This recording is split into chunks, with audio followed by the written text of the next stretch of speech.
இல்துமிஷ் இவருடைய காலம் 1210 முதல் 1236. திறமையற்றவராக இருந்த ஐபக்கின் மகன் யார்? ஆரம் ஷா. எனவே துருக்கிய பிரபுக்கள் ஐபக்கின் படைத்தளபதியும் மருமகனுமான யாரை சுல்தானாக தேர்வு செய்தனர்? இல்துமிஷ். யாருடைய ஆட்சியின் போது தான் மங்கோலியர்கள் செங்கிஸ்கான் தலைமையில் இந்தியாவின் எல்லைப் பகுதிகளை அச்சுறுத்தினர்? இல்துமிஷ். செங்கிஸ்கானால் தோற்கடிக்கப்பட்டு விரட்டப்பட்டிருந்த டேஸ் என்பவர் இல்துமிஷிடம் அடைக்கலம் கேட்டார். குவாரிசம் ஷா ஜலாலுதீன்.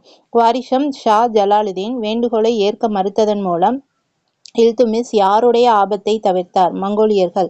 மங்கோலியர்கள் தாக்குதல் மேற்கொண்டதால் அதை எதிர்கொள்வதற்காக துருக்கிய பிரபுக்கள் 40 பேரை கொண்ட யாரை உருவாக்கினார்கள்? சகல்கனி அல்லது 40 குழு.